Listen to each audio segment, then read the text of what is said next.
গতকালকে একটা নিউজ দেখলাম থাইল্যান্ডের প্রধানমন্ত্রী। তো থাইল্যান্ডের প্রধানমন্ত্রী একটা কল ভাইরাল হয়, যেটা আপনারা অনেকে জানতাম। তাই না আসলে কম্বোডিয়ার যে প্রেসিডেন্ট আছে তাইনোর লগে আসলে থাইল্যান্ডের যে প্রধানমন্ত্রী আছে হয়তো কোনো একটা কথা হয়েছে, সেখানের মধ্যে হয়েছে গিয়ে আপনার থাইল্যান্ডের প্রধানমন্ত্রী কম্বোডিয়ার প্রেসিডেন্টের আঙ্কেল কইছিল। তো এটার কারণে আসলে চিন্তা করেন যে সুস্থ সমাজের আপনার নিয়ম কারণগুলা অনেক সুন্দর। এই আঙ্কেল হওয়ার কারণে থাইল্যান্ডের প্রধানমন্ত্রী গতকালকে দেখলাম যে তাই পদত্যাগ করছেন। তো এই জিনিসটা আমরা বাংলাদেশও জিন্দেগিতে হইতো না, কারণ আমরা বাংলাদেশ এরকম একটা খাসরা একটা দেশ, যেই দেশের মধ্যে মানুষের নজর থাকে ক্ষমতার দিকে, চেয়ারের দিকে, বাথরুমের সভাপতির দিকে।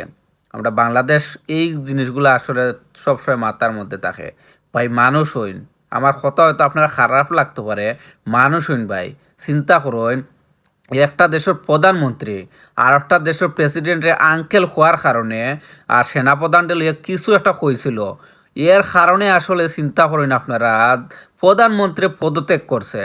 আমরা বাংলাদেশ হইলে এটা সম্ভব হইল না ভাই। বাংলাদেশ আরব দেশের কাছে আমরা পুরা দেশে বেশি ভালাই দিল, এই জিনিস কোনো সময় হইল না।